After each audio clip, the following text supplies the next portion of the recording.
Você pode baixar sua cabeça? Quero fazer uma oração pela sua vida. Senhor Jesus, nós te agradecemos porque estamos aqui reunidos como igreja. Nós te agradecemos porque temos a oportunidade de partilhar sua palavra. E eu te peço que nesse momento, que nesse tempo, o Senhor ministre sobre a nossa vida, sobre os nossos corações. E que seja um tempo incrível na sua presença, Pai. Que cada coração aqui esteja aberto para receber da sua palavra, que cada coração esteja aberto aqui para receber mais de ti, Pai, em nome de Jesus, amém, amém. Pastor Jefferson, ele está em uma conferência em Maringá, está recebendo mais de Deus. Nós entendemos que essas conferências são um tempo de renovo, de renovar a visão, de receber mais de Deus. Então ele está lá, possivelmente deve participar hoje do culto da Nova Igreja Batista de Maringá também. Ele está com alguns irmãos nessa conferência. E a pastora Claudinha também estava numa conferência, com o pessoal já chegaram, né? Já estão aí, teve algumas emoções na volta, né, Elaine? Mas chegaram, está todo mundo bem. Então eles estavam numa conferência em Florianópolis. Então hoje a gente está aqui, os pastores que estão por aqui ministrando, e tem sido um domingo abençoado. Eu falei para o pessoal da banda, né? Vocês vão ter a oportunidade de ouvir 4 ministrações hoje no dia. Vocês vão sair daqui, além de músicos, ministros, vão sair daqui pregadores da palavra de Deus, estão preparados para levar a palavra durante essa semana. E é a oportunidade de a gente estar aqui recebendo, ouvindo e compartilhando. Essa semana aconteceu algo muito interessante, não, se não fosse triste, né? Você que está conectado, aí você que ouviu. Qual que foi o assunto mais falado dessa semana, gente? Submarino, né? Vocês ouviram aí? Quem que ouviu falar sobre submarino essa semana, gente? Ó, você ouviu falar sobre submarino de um grupo, né? Acho que eram 5 pessoas que foram visitar os destroços do Titanic. E eu fiquei pensando, né, como é poderoso a história, como é poderoso quando se conta uma história, quando você usa a arte para contar uma história. Para quem não sabe a história, acho que a grande maioria sabe, o Titanic ele foi verdadeiro, foi um navio que realmente existiu, que era um navio gigantesco na sua época, e ele naufragou em 1912, eu acho que não tinha ninguém nascido aqui. Se você tiver nascido, não precisa falar, tá bom? Você está aí, você está pela boa, né? Mas acho que não tinha ninguém. Não levanta a mão que é capaz de Deus chamar, tá bom? Mas eu acho que não tinha ninguém nascido aqui. E ele naufragou em 1912. E poderia ser só mais um navio de tantos que já naufragaram. Claro que não estou desmerecendo a vida das pessoas que se perderam. Mas em 1998, aí acho que a grande maioria aqui assistiu o filme do Titanic. Vocês assistiram, gente? Filme do Titanic. Ontem eu fiquei surpreso que tinha alguns jovens que não assistiram o Titanic. Mas aqui todo mundo aqui assistiu o Titanic, gente? Sim ou não? Quase todo mundo, né? E aí em 98 tem aquela história que você vê lá, os braços abertos. Eu ia chamar a Nai para fazer aqui o Leonardo DiCaprio e a Rose, mas não vou fazer não. Pode ficar tranquilo, tá, meu amor? E você vê aquela história e um filme gigantesco, né? Foi por muito tempo a maior bilheteria do cinema. E é o poder da história. Leva uma pessoa, um grupo de pessoas, e por incrível que pareça, não foi a primeira expedição.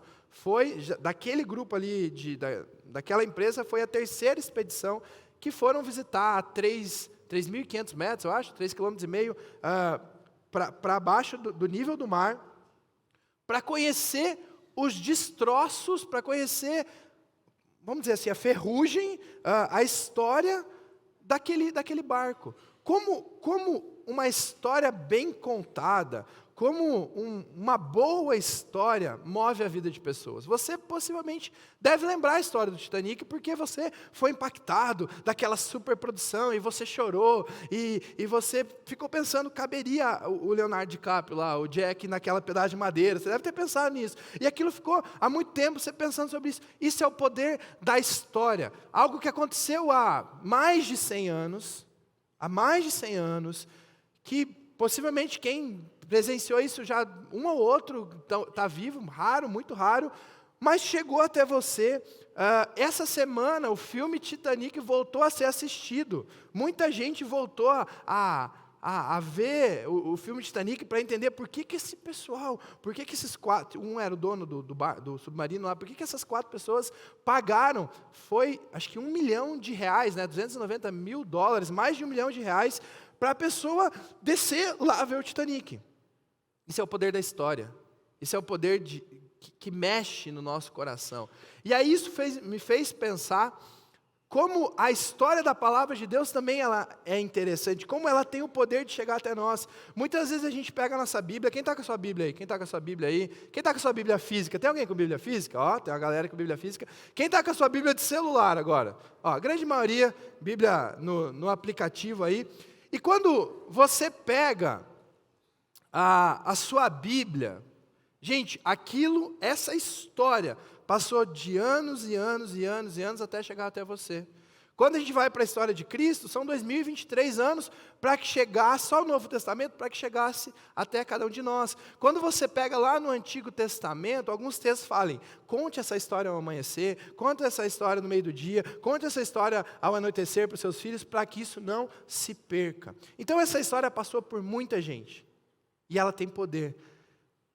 Nem se compara, o Titanic nem se compara ao poder da história da palavra de Deus, e ela chegou até cada um de nós, e às vezes a gente tem muita facilidade, você abre o seu celular, você pega lá uma Bíblia comentada, você consegue ver inúmeras versões, a gente não dá tanto valor para algo que vem muito fácil. Quando algo vem muito fácil, você quer ter uma Bíblia, você vai ali no aplicativo, baixa, quase todo mundo que tem um celular, vai lá, baixa. Você vai ali na bookstore, não sei contar uma Bíblia, mas eu lembro que tinha uma época que tinha uma Bíblia que era R$15, a NVI, e a mesma Bíblia que talvez custa 100, aquela de capa dura, tem a mesma história, tem a mesma palavra, tem o mesmo poder. Pela facilidade, muitas vezes a gente não dá o valor. Não dá o valor. E eu fico pensando naqueles lá que mergulharam para ver o Titanic. Aquilo devia ser muito valioso para eles. Deveria ser uma experiência incrível. Parece muito loucura, né, gente? Pra gente. Não parece meio loucura? Quem teria coragem de fazer algo disso? E mergulhar lá no submarino? Alguém teria coragem? Agora vocês não têm coragem, né? Também, com certeza, ninguém ia ter coragem. Mas se você ganhasse um vale submarino há um mês atrás e falasse, você quer ir lá ver o Titanic? Eu tenho certeza que alguém ia ir. Para postar no Instagram, Thiago, para postar que Titanic, a selfie, assim, com o Titanic. Infelizmente, acontece isso. E a história de Deus, ela está disponível, ela está nas nossas mãos. E eu quero falar hoje um pouquinho sobre como que a igreja precisa se posicionar para que essa história continue. Como que a igreja atual, muito se fala do mercado gospel, do movimento gospel, do mundo que a gente vive, mas eu creio, como a gente cantou na primeira música aqui, que nada pode parar a igreja, muita coisa tentou parar a igreja. A perseguição tentou parar a igreja. A perseguição não deu certo, o Estado se uniu com a igreja e bagunçou um monte de coisa dentro da igreja, mas não parou, teve a reforma, chegou até a gente, e a gente está aqui, e é nosso dever levar a palavra de Deus para frente, até que Jesus volte, amém? Então eu quero falar contigo, pode pôr para mim, por favor? Sobre uma igreja para o futuro. A palavra de Deus, primeiro, para a gente contextualizar, Atos 2,42 conta o início da história da igreja. E eu acho fantástico o livro de Atos. Eu acho fantástico porque eu queria assistir um filme muito bem feito assim, do livro de Atos, seria incrível. Porque quando a gente vai para o livro de Atos, a gente vê o poder do início da igreja. E a palavra de Deus fala que eles se dedicavam ao ensino dos apóstolos, à comunhão, a partir do pão e às orações. É a base da igreja. Gente, isso aqui é a base da igreja. Atos 2,42 é uma igreja saudável. Quando você pensar em igreja do passado, presente e futuro, a igreja saudável precisa ter ensino, precisa ter comunhão, precisa ter partir do pão e precisa ter orações. A igreja saudável, ela precisa estar junto, ela precisa estar partilhando a mesa, que é a intimidade, ela precisa estar crescendo, ela precisa ter um ensino, ela precisa que as pessoas cresçam em maturidade. Então isso aqui é o retrato da igreja saudável. Essa igreja aqui foi tão impactante para aquele tempo que ela ainda é um modelo de igreja para a gente. Se você for pegar a história de avivamento, aconteceram vários avivamentos que a gente tem, que a gente olha, a gente quer viver isso, mas a base como igreja é Atos 2,42. E o resultado disso aqui é Atos 2,47. Louvando a Deus e tendo a simpatia do povo, o Senhor lhe acrescentava todos os dias os que iam sendo salvos. o fruto de uma igreja saudável é crescimento. Você pode repetir para a pessoa do seu lado isso aí? O fruto de uma igreja saudável é crescimento. É isso que acontece quando a igreja está saudável. Uma igreja saudável, mais pessoas vão ser atraídas. A palavra de Deus diz que a igreja de Atos 42 não incomodava o povo, os vizinhos não achavam ruim o barulho, o pessoal não era taxado como os crentes chatos, não. A igreja de Atos 2, o Senhor acrescentava, e as pessoas olhavam para aquela igreja e achavam interessante aquilo que acontecia lá, e as pessoas relevantes. Olha, a nossa oração como liderança de igreja, como pastores, e eu creio que tem que ser a oração da igreja como um todo, é que a cidade de Cascavel, quando pense na nova igreja batista, pense positivo. Quando pense sobre a nossa igreja, pense que aquele é um povo que ama, um povo que ajuda a cidade, um povo que... Eu já ouvi falar muito sobre isso, um povo que faz teatro, que faz cultura, faz alguma coisa diferente na cidade. Isso é só uma porta para que eles entrem e conheçam. A nossa igreja, para ser saudável, para realmente ser uma igreja de verdade, ela tem que cair na simpatia do povo. E a palavra de Deus diz que muitos iam sendo acrescentados. Primeira pregação de Pedro, 3.000 se convertem. Gente, isso é poderoso. A gente lê... E às vezes passa batido. 3.000 se converteu. Gente, 3.000 pessoas. 3.000 pessoas é muitas pessoas. É muita gente. Quando a gente se reúne lá no ginásio, no aniversário, geralmente a média é uns 4.000 pessoas. É quase aquilo, numa pregação. Numa pregação. Essa igreja de Atos, ela é poderosa. E o segredo? Atos 2:42. Ela era uma igreja que pensava no futuro, que fazia aquilo que tinha que fazer, que usava aquilo que tinha. A palavra de Deus diz que eles se reuniam no pátio, que se reuniam nas casas. Eles tinham a tecnologia deles lá, que era a palavra, que era reunir gente, e aquilo fazia as pessoas se converterem. O poder da palavra fazia as pessoas se converterem. Quando a gente olha para esse modelo de igreja, fala que eles se reuniam todos os dias. Gente, é possível a gente se reunir todos os dias hoje? Sim ou não? É muito difícil. Sim, é muito difícil. Se você fizer um esforço gigantesco e ter culto toda noite aqui, ainda você vem, mas se torna pesado, porque você tem seus afazeres, tem as crianças, tem um monte de coisa para cuidar, tem um monte de coisa para fazer. O modelo de igreja, muitas vezes, ela vai mudar. A gente condiciona em se reunir como igreja quando? No domingo. E aí depois a gente vê mais um dia da semana que a gente tem o GA, que você vai se reunir, que você vai realmente mais participar da intimidade das pessoas. É difícil talvez se reunir todos os dias, mas Atos 2:42 é a base, não pode mudar. O modelo às vezes de igreja muda, mas a palavra não muda. Você repete isso comigo? A palavra não muda. Você pode repetir um pouquinho mais forte? A palavra não muda. A palavra não muda. Aí você vai ver um monte de estilo de igreja. Você vai ver uma igreja que tem banco. Você vai ver uma igreja que tem cadeira mais confortável. Você vai ver uma igreja que tem parede preta. Agora tem o preconceito da igreja de parede preta. Né? Mas isso é tão... Tem um pastor amigo nosso que ele fala que uma vez ele foi no sertão nordestino, chegou lá numa igrejinha pequenininha e tal, entrou na igreja, parede preta e cruz de LED, porque isso já é só uma maneira, isso não fala o que é a igreja. Você vai ver a igreja que tem parede preta, que tem telão de LED, que tem projeção, não tem projeção, que tem uma parede colorida, que tem um hall grande, que não tem hall, que tem pessoas que às vezes falam um pouquinho mais, outras não.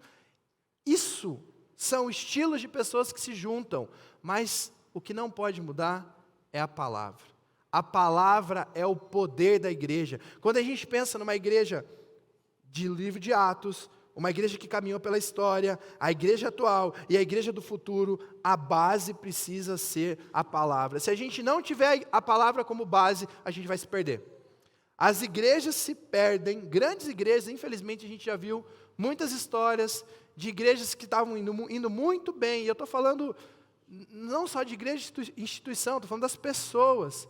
Elas estão caminhando bem, elas estão crescendo, e algumas coisas começam a se iludir, começa talvez a ter um estrelismo, começa a perder o amor, começa a perder a comunhão, não é tão mais importante algumas coisas, e se perde, se a palavra não for o nosso norte. a gente vai se perder. E Marcos 1,15 fala assim: o reino de Deus está próximo, arrependam-se e creiam nas boas novas. Eu quero te falar que a igreja é mais atual, a palavra de Deus ela é mais atual que o jornal de amanhã. A palavra de Deus ela já prevê o que vai acontecer amanhã. Gente, pode pegar a maioria dos livros de autoajuda hoje. Pode pegar, talvez você já deve ter lido algum livro de autoajuda. Quando você pega o princípio daquele livro, está no princípio da palavra de Deus. A gente está ministrando sobre finanças no culto de quarta-feira. Quando você pega livros de finanças, os princípios estão na palavra de Deus. Já fala sobre poupar, já fala sobre ter várias rendas, já fala sobre ser generoso. Tudo isso está na palavra de Deus. Gente, a palavra de Deus, ela é as boas novas que o mundo precisa. A gente pode inovar no estilo de culto, colocar umas luzes coloridas, soltar fumaça que o pessoal da banda ama, né? A fumaça assim, que vocês ficam tossindo ali, né? Mas a gente está melhorando a fumaça, a gente está melhorando. Se colocar umas luzes, a gente pode fazer um monte de coisa. Mas a palavra será as boas novas. A pessoa pode entrar atraído por um monte de coisa, mas o que vai segurar e o que vai mudar a vida é a palavra de Deus. É a atualidade da palavra de Deus. Essa história não é a história do Titanic que ficou morto lá, que vai se deteriorar. E aí começou a sair um monte de reportagens sobre o Titanic, e eu vi lá que falou que tem uma alga agora que está na ferragem do Titanic, e muito em breve o Titanic vai desaparecer. A palavra de Deus não desaparece. A palavra de Deus ela vai continuar até a eternidade. E para uma igreja ser posicionada no futuro, a gente precisa entender o que a palavra de Deus fala sobre cada um de nós como igreja. Eu quero compartilhar um texto contigo, que está em Lucas 10, Lucas capítulo 10, do versículo 1 ao 9. Se você puder, abra na sua Bíblia. Se você não puder, acompanha com a gente aqui. Lucas 10, versículo 1 ao 9. Fala assim: depois disso, é um recorte do envio dos 72 discípulos. Então, Jesus tinha, para contextualizar aqui, Jesus tinha 12 discípulos que eram os mais próximos, certo, gente? Certo? 12 discípulos. Desses 12, até ele tinha 3 que era mais chegado e um que era mais chegado. Mas mesmo tendo 12, o grande recorte dos 4 evangelhos foca na vida de Jesus e dos discípulos. Mas aconteceu muita coisa ao redor dessas histórias aqui. E essa história aqui é um envio de 72 discípulos. Então, a palavra de Deus fala assim: depois disso, o Senhor designou outros 72 e os enviou 2 a 2, adiante dele, a todas as cidades e lugares para onde ele estava prestes a ir. Enviou à frente para falar sobre Jesus. E lhes disse, eu recortei um pouquinho aqui para não ficar um texto muito grande. A colheita é grande, mas os trabalhadores são poucos. Portanto, peçam ao Senhor da colheita que mande trabalhadores para a sua colheita. Vão, eu estou enviando como cordeiros entre os lobos. Não levem bolsa, nem saco de viagem, nem sandália, e não saúdem ninguém pelo caminho. Curem os doentes que ali houver e digam-lhe, o reino de Deus está próximo. O reino de Deus está próximo. E eu quero te falar que Jesus continua enviando 72, 102, 152, e esses são cada um de nós que está aqui hoje. A gente está aqui nessa tarde, noite, para receber, mas a gente tem um ID a partir de segunda-feira de manhã. Você tem um ID no seu trabalho, você tem um ID na sua escola, você tem um ID aonde você vai ter relacionamento, na sua casa, na sua família, você tem um ID. Em cima desse texto eu quero tirar alguns princípios da igreja de agora e uma igreja para o futuro. A primeira coisa que eu vejo nessa igreja é uma igreja vocacional. Jesus, ele não olha só para os seus 12, ele olha para a multidão. Uma igreja atual, uma igreja que está posicionada para o futuro, não só está pensando nos líderes que são líderes agora, não está só pensando nos pastores que são pastores agora, não está só pensando na banda que só tem uma banda agora. Hoje a gente tem quantas bandas, Thiago, no adulto? 5 ou 6, né? Alguma coisa assim. 5 bandas que revezam aqui na escala de domingo. Nos jovens tem, no Up deve ter tem 2, no Fire tem mais 3, eu acho, no Teens, no Start tem 6 bandas, 6 bandas no domingo. No Start deve ter mais 1, 2 bandas. Se a gente um dia olhasse para aquela banda, que a gente tinha uma banda e pensasse, aqui tá bom, mas não poderia outras pessoas estar servindo com o coração? Se um dia o pastor Jefferson pensasse assim, basta um pastor para essa igreja, ele ia limitar as pessoas que ele ia alcançar. Então, hoje a gente olha para você que está sentado no banco aí, para você que está sentado na cadeira, e eu quero te falar, você tem uma vocação. Jesus pegou e separou outros 72, e a gente está olhando para você, e Jesus está olhando para você e falou assim, cara, você está sendo separado para alguma coisa. Você está sendo separado. Eu lembro da Elaine e do Edu quando chegaram aqui. Aí, a gente tinha pantomima lá, né, Elaine? Ministério de pantomima aqui, teatro, que é aquele teatro que não fala muito. E a gente foi colocando aos pouquinhos a Elaine, foi colocando aos pouquinhos a Elaine. Agora é só a Elaine. É só a Elaine na liderança do ministério. E foi isso. E aí, quando você olha para a sua vida, você precisa entender que você tem uma vocação. Jesus não está só enviando, Jesus não está só nesse momento colocando pastores que já são pastores, líderes que são líderes, músicos que são músicos. Ele está olhando para cada um de nós e falando, você tem uma vocação no reino de Deus. A igreja do futuro passa por você que está sentado aí no banco. Mais pessoas vão ser alcançadas, mais pessoas poderão ser servidas por você que está sentado aí no banco. Por isso você precisa entender, você tem um dom. Vira para a pessoa que está do seu lado e fala, você tem um dom. Fala com mais convicção, por favor, com um sorriso no rosto. Olha, 1 Pedro fala assim, use o dom que você tem para servir aos outros. Uma igreja para o futuro é uma igreja vocacionada, que olha para a pessoa e talvez a primeiro momento, você pensa, cara, essa pessoa não entrega nada. Essa pessoa precisa ser cuidada, precisa ser restaurada, precisa ser dada a direção, precisa ser dado o caminho, ela está toda arrebentada, o casamento está todo zoado, a criação de filhos, os filhos estão tudo rebelde. E aí, Deus já levantou alguns lá, para cuidar dessas pessoas, para amar, para dar o caminho, para colocar no GA, para colocar num retiro, para essa pessoa ser restaurada, até o momento que ela foi curada, ela foi restaurada, e ela vai começar a servir. Ela vai começar a ajudar nesse corpo que a palavra de Deus chama de igreja. A igreja do futuro, gente, não é uma pessoa. O pastor Jefferson sempre fala para a gente, para os pastores e para alguns líderes, o seu ministério não é o seu ministério. Se você morrer, o ministério acaba. A gente tem um monte de nome famoso hoje no Brasil, que se a pessoa morrer amanhã, o ministério acabou. E aí? A igreja continua. Teus filhos estão lá no Nova Kids, e eles vão continuar aqui nessa terra, os meus filhos estão ali. A gente tem que pensar numa igreja geracional. A gente tem que pensar que aquilo que eu estou sendo colocado hoje, se eu sou líder de jovens, se eu sou pastor de jovens, se eu estou cuidando de adolescente, isso eu só estou por um tempo, eu estou ali fazendo o meu melhor nesse tempo. Se você está cuidando de criança, faça o seu melhor naquele tempo, use o seu dom, a sua vocação, mas saiba que você precisa levantar alguém que vai continuar aquilo que você começou.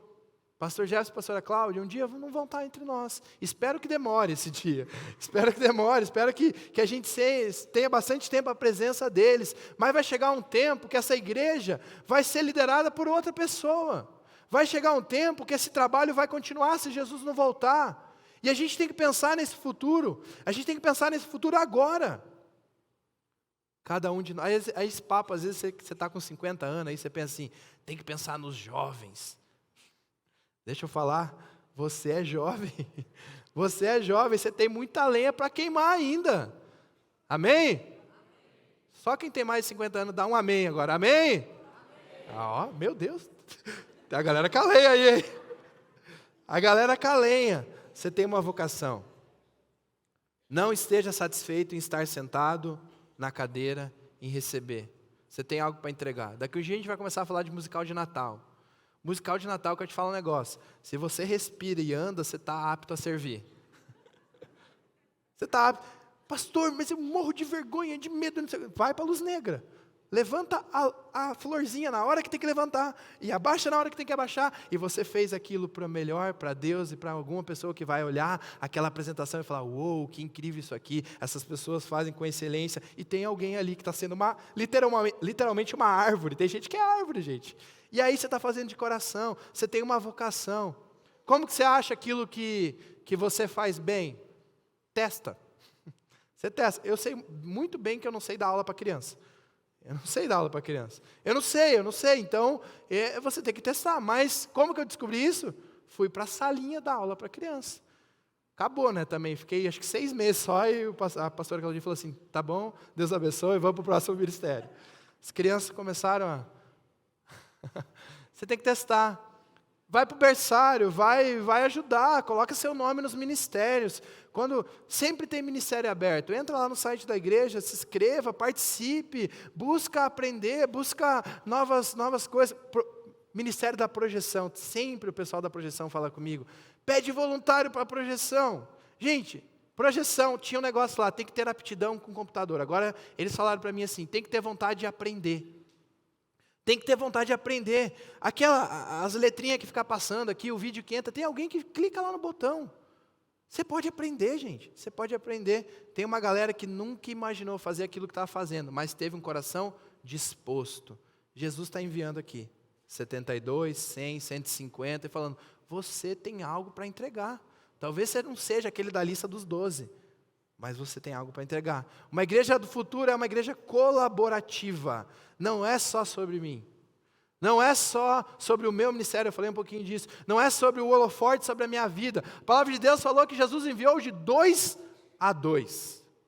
2 a 2. Lá em Eclesiastes fala que é melhor ser 2 do que 1. Porque se um tropeçar, o outro consegue ajudar. Você já foi ajudado por alguém nessa igreja? Emocionalmente, fisicamente, financeiramente? Gente, o slogan de igreja família não é só uma placa bonitinha. Isso tem que ser real. É impossível ser igreja família só no domingo. Se você vem no domingo aqui na igreja e fala assim, eu não consigo me conectar com a igreja, você precisa ir para os pequenos grupos. Você precisa ir para a GA, você precisa servir. Lá você vai ter tempo. Aqui no domingo você entra escondido e sai escondido. Não dá. Eu estou olhando aqui, tem um monte de gente que eu nunca vi na minha vida. Eu já cansei de chegar para as pessoas e perguntar, você é novo na igreja? Não, eu estou há 3 anos. Falei, não, você não está. Não, está há 3 anos não. Não, é que eu vou em outro culto. Falei, não, mas eu vou em quase todos os cultos. Não sei que culto que você vai, você está indo no culto online, só se for, porque... Uma igreja do futuro é uma igreja colaborativa. Um vai ajudar o outro. Se um errar, o outro vai pegar na mão. Se um desistir, o outro vai ajudar. Tem gente que tem dificuldade, gente. Tem gente que tem dificuldade. A palavra que mais está batendo no meu coração no último mês é que Deus nos chama para amar pessoas difíceis. Amar pessoas fáceis é muito fácil. Você quer ser amigo do Tiago, o Selva aqui? Ele é o cara mais amoroso que eu conheço na minha vida, gente. Eu peço qualquer coisa para o Tiago, ele fala, tá tudo beleza, está tudo tranquilo, a gente está liderando ali a juventude, a gente conversa, e sempre está tudo bem, tudo tranquilo. Olha, é muito bom ser amigo do Tiago. Depois você segue ele lá no Instagram e fala, vamos ser amigo. Aí, Tiago, vai ter um monte de gente querendo ser teu amigo agora. Agora, amar pessoas difíceis é o desafio. Sabe por quê? Amar pessoa fácil, até o mundo ama, gente. Até o mundo ama. Agora, amar aquela pessoa carrancuda, que você dá bom dia, ela fala bom dia por quê? Não cutuca a esposa do teu lado. Não cutuca. Não cutuca, você vai arranjar briga. Não cutuca. Aquela pessoa que sempre está negativa. Sabe, é a CGN ao vivo. Você tá numa roda de conversa, falando de uma coisa boa, a pessoa já chega, mas você já viu a facada, o outro que morreu, o outro ônibus tombou, e não sei o que. Sempre negativo. Deus te chama para amar essas pessoas. E eu já vi muita gente que era pessoas difíceis, mas foram transformadas pelo amor. Amém? O amor transforma, gente. Jesus envia de 2 a 2. Se tivesse algum problema, tinha um outro para cuidar. Se um ficasse doente, o outro ia ajudar. Você não está sozinho nessa igreja. Se você está se sentindo sozinho, você precisa buscar uma forma de conectar. Você precisa buscar uma forma de sentir parte, sentir família. Se você está lutando uma batalha sozinho, você precisa abrir essa batalha para pessoas. A gente está aqui para caminhar junto, para ser colaborativo. Uma igreja do futuro é uma igreja desbravadora. Jesus fala, vão na minha frente, vocês que vão pegar o chumbo grosso lá, vocês que vão falar primeiro. É igual João fez. João começou a falar antes. Vão na minha frente vocês, que depois eu vou passar por lá. Mas vão. O que é desbravar? É ir para lugares que você nunca imaginou que estaria. Isso é desbravar. E ele está falando para os discípulos. Marcos 16:15 fala, ide por todo mundo. Ide por todo o mundo. E pregue o evangelho a toda criatura. Gente, toda criatura são pessoas diferentes. Eu já falei do evangelho para pessoas que eu nunca imaginei falar. Eu já falei, já estive em lugares que eu nunca imaginei que estaria falando do amor de Deus. Então Deus vai te dar oportunidades. Uma igreja que pensa no futuro é uma igreja que não está limitada a espaços. Você não está limitado aqui dentro. Entenda que a igreja não é feita só para as pessoas que estão aqui dentro. A igreja saudável é feita para as pessoas que estão lá fora. Você vai abastecer, vai amar, vai estar junto aqui, mas a igreja não é um monumento, não é só para estar aqui, a igreja é movimento, a igreja é movimento, e a pastora Claudinha, ela me ensina muito sobre isso. Ela fala no musical, quando a gente está em musical de Natal, por exemplo, ela fala assim, toda oportunidade que a gente tiver, a gente vai levar a arte de Jesus para essa cidade. E às vezes aparecem umas oportunidades muito estranhas, gente. Mas ela fala, arranja uma equipe, arranja uma dança, arranja uma música, arranja alguma coisa e leva o amor de Jesus para aquele lugar. Ano passado a gente foi tocar no Mufato, no mercado, no meio do mercado, o pessoal fazendo compra, esse cara tocando música de Natal, e os Reis Magos entregando convite e falando com pessoas. Oportunidade. Oportunidade. Uma igreja que está pensando no futuro, ela vai desbravar. Ela vai para lugares que talvez alguma igreja não entraria. Que tem medo, que já tem um preconceito.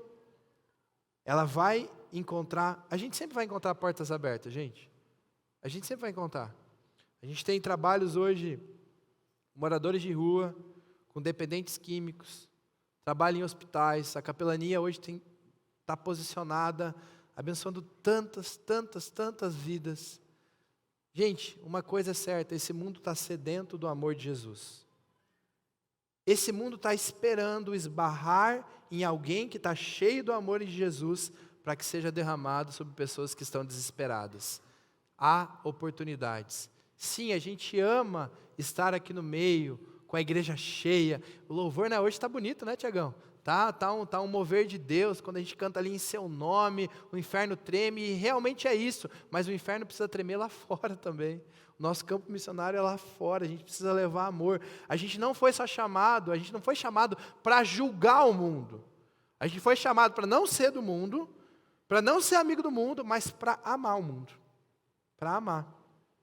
E amar com a palavra de Deus. Hoje a gente vive uma palavra, uma igreja que, infelizmente, muita gente está relativizando a palavra de Deus. Eu falei nos jovens esses dias que eu vi uma postagem no Instagram. Estava escrito assim, lésbica, feminista e cristã. Não faz sentido isso. Não faz sentido. A palavra de Deus, você está falando de uma identidade sexual quando Deus fala que Deus criou homem e mulher. Você está falando de um posicionamento sobre feminismo quando Deus entrega exatamente a posição do homem e da mulher, o que o homem precisa fazer e o que a mulher precisa fazer. E aí quando você fala isso anula a parte de baixo. Não tem. E aí o que acontece? Começa a relativizar a verdade. A verdade começa a deixar o mundo entrar na igreja. O mundo entra na igreja para receber a palavra de Deus e ser lavado pelo sangue de Jesus, amém? Mas a igreja precisa ser posicionada. A gente vai amar pessoas, a gente vai receber pessoas, mas essas pessoas precisam estar alinhadas, como cada um de nós, na palavra de Deus. Porque cada um de nós aqui, principalmente quando a gente fala de identidade sexual, às vezes a gente tem uma tendência muito forte lá para o homossexualismo e bater em cima disso, para a homossexualidade e bater em cima disso, mas é o mesmo pecado para aquele que é o imoral, por exemplo. Só que o imoral muitas vezes não aparece, mas é o mesmo pecado. Jesus morreu para o mesmo. Só que a gente precisa se posicionar. Se você está combatendo um pecado que é visível no outro, combata também o seu pecado que não aparece. Então a igreja vai ser desbravadora. A igreja vai para lugares e vai amar pessoas que muitas vezes a gente não imagina. Só que a gente não pode se contaminar. Outra coisa que eu vi esses dias no Instagram. Está lá uma frase bonita. Aí tem um versículo embaixo, aí está escrito cristã e embaixo está escrito Capricórnio. Não faz sentido. Não faz sentido, o seu signo é Jesus. Você é Jesus ascendente ao Espírito Santo e esperando a volta de Cristo. É isso, gente. A gente não pode deixar se contaminar. A igreja é desbravadora, ela vai entrar em lugares que você nunca imaginou, mas vai entrar pelo nome de Jesus e para levar a palavra de Jesus. Amém? É isso. A igreja do futuro, ela não vai ter medo do mundo. Ela vai se posicionar. Mas onde tem trevas, a luz tem que entrar e iluminar. Iluminar, e quanto mais treva tem, mais a luz brilha. E cada um de nós fomos chamados para ser sal e luz nesse mundo. Fala para a pessoa que está do seu lado, você foi chamado para ser luz. Você foi chamado para ser luz. E aqui, está todo mundo iluminado. Tem um monte de luz reunido aqui. Mas você vai brilhar lá nas trevas. Você vai se posicionar lá nas trevas. E aí você vai trazendo mais gente para a luz. Amém? Essa é a igreja do futuro. 3 forças de uma igreja relevante. Para a gente encerrar. Bem rapidinho. Primeira força de uma igreja relevante. É uma igreja que teme a Jesus. A igreja relevante. Toda vez que eu tenho a oportunidade de falar do The Chosen, eu falo, assista o The Chosen, gente. Parece que Jesus está ali na Netflix, né? Não sei se você assiste na Netflix. Quem já assistiu The Chosen? Levanta a mão. Se você não assistiu, para de ver seriado, novela, assiste The Chosen, tá bom? Então assista The Chosen, CHOSEN, acho que é isso. A igreja do futuro, uma igreja relevante é uma igreja que teme a Jesus Cristo. Gente, tudo é secundário e Jesus é o principal. Como a igreja vai ser, como ela vai ser organizada, como é o palco, como é a fachada, qual é a camiseta, qual é o estilo de música que toca, desde que seja Jesus, isso é secundário. Uma igreja relevante, ela teme a Jesus Cristo. Ele é o nosso cabeça, Ele é o caminho, e a gente não pode se desviar dele. O temor hoje está em baixa. O temor está em baixa. Deus é um Deus de amor. Deus é um Deus de amor, mas Ele é um Deus de justiça. Deus ama o pecador, mas Ele quer que o pecador seja redimido pelo seu sangue. A palavra de Deus fala assim: já que estamos recebendo um reino inabalável, sejamos agradecidos e assim adoremos a Deus de modo aceitável. Gente, adoremos a Deus de modo aceitável, com reverência e temor, pois o nosso Deus é um Deus fogo consumidor. Purifiquem-se de tudo que contamina o corpo e o espírito, aperfeiçoando a santidade no temor de Deus. A igreja que vai ficar posicionada, que vai sobreviver essa onda, que vai sobreviver ao mundo, que vai sobreviver ao futuro, é uma igreja que teme a Jesus Cristo. Quando a gente fala de temor e santidade, as pessoas se incomodam. A sua vida precisa ser limpa. Você tem que olhar para o seu pecado e não ter ele como estimação. Você tem que olhar para o seu pecado e ter agonia, porque ainda você luta contra isso. E pode ser que você lute a vida inteira, mas isso não pode ser algo que você comece a deixar para lá. Isso aqui não tem problema. Se você tem problema com mentira, você tem que parar de mentir. Se tem problema com autoridade, você tem que respeitar a autoridade. Se tem problema com honra, você tem que começar a honrar. Se tem problema com roubo, você tem que parar de roubar. Se tem problema com moralidade, tem que parar de ser imoral. Jesus está aqui para limpar a sua igreja. A santidade é uma base da palavra de Deus, da igreja de Cristo. A igreja que vai prevalecer e vai se posicionar no futuro é uma igreja que teme a Jesus Cristo. É uma igreja que ama, a gente falou sobre isso. A igreja não pode perder o amor. O mundo é nosso campo missionário. O mundo é nosso campo missionário. A gente vai amar as pessoas de fora. A gente vai amar as pessoas de dentro. João 3,35. A gente vai ser reconhecido não pela banda legal, não pela programação, não pelo culto, não pelo teatro. A gente vai ser reconhecido pelo amor. Gente, a gente vai ser reconhecido pelo amor. É pelo amor. É num mundo onde cada um está pensando na sua ganância, cada um está pensando em si, pensando em crescer, pensando em pisar no outro. É nesse mundo que a gente vai amar pessoas, que talvez a gente vai tirar do bolso para abençoar a vida de pessoas. Que a gente vai dar tempo para quem Você não tem tempo para nada, mas você vai parar, olhar nos olhos, sentar. Eu muitas vezes sou falho com isso. Às vezes a pessoa quer marcar comigo, fala, vamos agendar aqui e tal, às vezes vai passando. A Nai me dá uns puxão de orelha. E tem gente que só precisa sentar e passar 30 minutos junto, ouvir, orar no final e dar um abraço. A vida dessa pessoa foi restaurada. Que evangelho é esse que você não tem 30 minutos? Que evangelho é esse que a sua agenda é... Amor, gente. Talvez o que falta para você alcançar as pessoas da sua casa é amar. É olhar para elas. A gente está fazendo muita coisa dentro da igreja. Amém. É sobre isso também. Igreja colaborativa, uma igreja que tem os seus dons, tem os seus talentos, mas é uma igreja que ama. Cuidado para não deixar de amar os seus. Cuidado para não deixar de honrar seu pai, sua mãe, mesmo que eles sejam velhinhos. Cuidado. O amor é a base da nossa palavra. E para terminar, a igreja que é posicionada no futuro é uma igreja de poder. A palavra de Deus fala assim, Marcos 16, 17 e 18. O pastor Jeff tem repetido muito sobre esse versículo. Esses sinais acompanharão os que crerem. Em meu nome expulsarão demônios, falarão novas línguas, pegarão em serpentes e se beberem algum veneno mortal, não lhe fará mal nenhum. Imporarão as mãos sobre os doentes e estes ficarão curados. Uma igreja posicionada, uma igreja do futuro, ela vive o poder de Deus. Sabe por quê? Porque se não é uma igreja que vive o poder de Deus, a gente vira um clube, a gente vira uma reunião, a gente vira um grupo onde segue só uma filosofia. O poder não pode ser tirado da igreja. O poder foi a manifestação de Deus na terra. O que levou a palavra de Deus a chegar até nós foi o poder. Foi o poder. O livro de Atos é cheio dos poderes de Deus ali. Pessoas sendo curadas, pessoas sendo restauradas, gente ressuscitando. Isso é o poder de Deus, gente. Se a gente vem para uma reunião, ouve um monte de coisa, mas não vive o poder de Deus no nosso dia a dia, tem alguma coisa errada. A igreja do futuro vai viver o posicionamento do poder, do apostólico, do profético. Quando passar alguém doente na sua frente, você não vai oferecer um remédio. Você pode até oferecer depois, mas primeiro você ora. Primeiro você crê. Quando você vê um relacionamento dentro de casa, destruído, que não tem mais jeito. Esse dia eu estava falando com o pai de um jovem. Eu falei, irmão, só tem uma coisa para você fazer agora. Orar. E cara, isso ele estava jejuando, enfim, e eu falei, isso vai ter um poder. E eu recebi uma mensagem dele sexta-feira, ele falou assim, as coisas estão começando a mudar.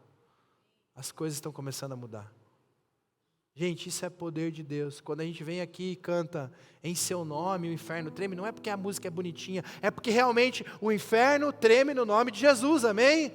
Quando a gente fala que os coxos andam, quando a gente fala que o cego vê, quando a gente fala que as doenças se dobram sobre o poder de Jesus, é porque isso realmente acontece. Não é porque a gente acha legal, é porque a igreja canta, é porque fica bonitinho, não, é porque isso é real, é verdadeiro.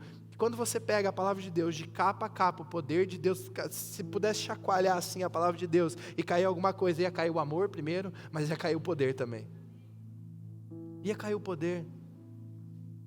Não menospreze o poder de Deus na sua vida. Se você está com um relacionamento difícil em casa, clame a Jesus Cristo. Clame a Jesus Cristo. Se você está passando por perseguição, clame o poder de Deus.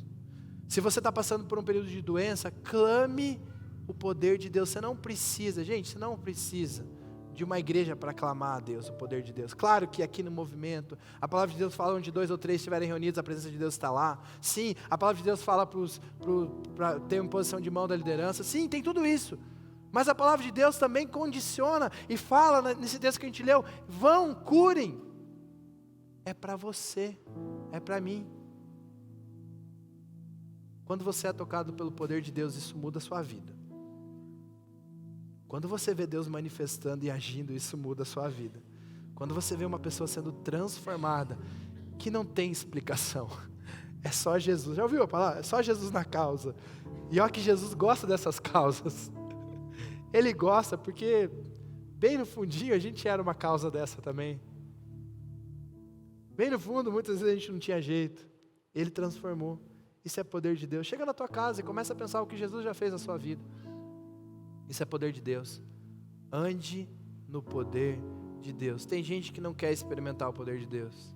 O pastor Mário contou pra gente uma história lá da conferência que eles foram, que tinha um pregador falando, e ele começou a contar a história de Pedro andando sobre as águas.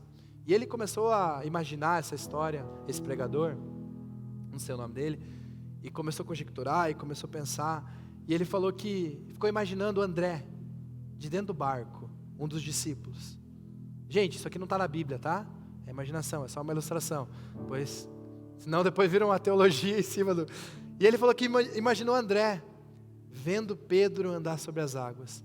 E aí no outro dia, André chega em casa, e está com a sua família reunida, e tem o filhinho dele lá, 12 anos, Connect. E ele fala: filho, aconteceu uma coisa incrível. Ontem à noite, estava uma tempestade, estava uma bagunça, e a gente estava meio aterrorizado. Estava gritando, mas essa parte ele dá uma minimizada, né? A gente estava lá, e de repente Jesus veio andando sobre as águas, e o filho dele falou: que, pai? Peraí, repete de novo. Jesus veio andando sobre as águas. E filho, de repente Pedro levanta e fala: Senhor, se és tu, diga que eu vá andando e eu vou. E de repente Jesus fala: vem, Pedro. E ele começa a ir, filho, e ele começa a andar, e o filho de André começa a ficar: meu Deus, pai, que incrível. E ele começa a andar, e aí o filho olha para André e fala: pai, e aí, como que foi você andando? Eu não fui, filho. O poder está ali. O poder está ali, gente. Está acessível. Está acessível. Pedro deu um monte de cabeçada, mas ele queria viver tudo que Jesus podia fazer por ele. A igreja está aqui para viver tudo que Jesus tem para a gente. Não se contente só com um pouquinho. Anda sobre as águas. Conta essa história. Viva isso. Viva o poder de Deus. Essa é a igreja do futuro. Uma igreja que teme, uma igreja que ama, uma igreja que vive o poder, uma igreja que é posicionada. Amém? Você pode ficar em pé no seu lugar? A gente vai adorar o Senhor.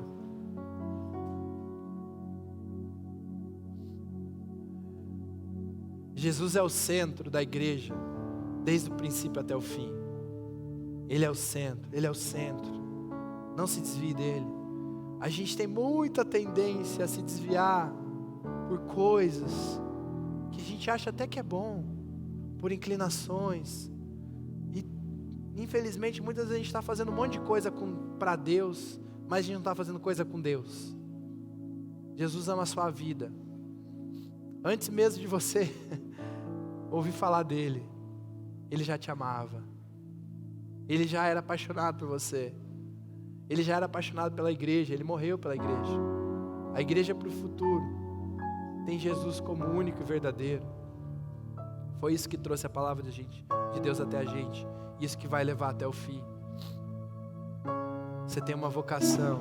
Você está aqui para colaborar. Você está aqui para viver aquilo que Deus tem para você. Através desse louvor, daqui a pouco vai abaixar a luz ali.